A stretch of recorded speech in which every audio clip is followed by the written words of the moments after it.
Les amateurs de culture américaine, venus de toute la France, se sont donné rendez-vous à Brienne-le-Château.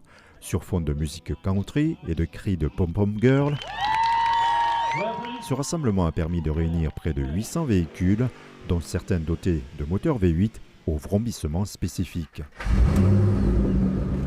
C'est un V8 4 litres 6 qui développe à peu près 300 chevaux et beaucoup de couples à l'américaine. J'essaye d'être le plus fidèle au modèle d'origine, je veux rester dans le pur jus américain. L'intérieur est assez simple, facile d'entretien et c'est un peu notre deuxième maison quand on sort. Autre possibilité pour sortir, les motos américaines. Invités par le club de Mustang, ces aubois ont roulé jusqu'à ce lieu en chevauchant leurs 45 de roues.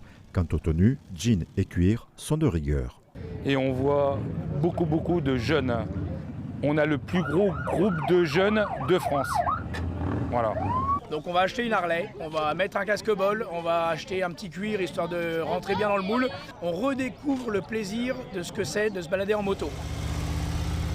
Pour bichonner ces 500 motos et 300 voitures, une vingtaine de stands professionnels permettent de répondre à leurs préoccupations, comme ce spécialiste des bosseleurs. Et donc en fait ça consiste à enlever des bosses du quotidien. On conserve la peinture d'origine et on arrive à redresser justement la tôle sans forcément repeindre derrière. La diversité des exposants est à l'image de ce rendez-vous. Il réunit des fans des Ardennes, de la Marne, de l'Aisne ou de Bruxelles.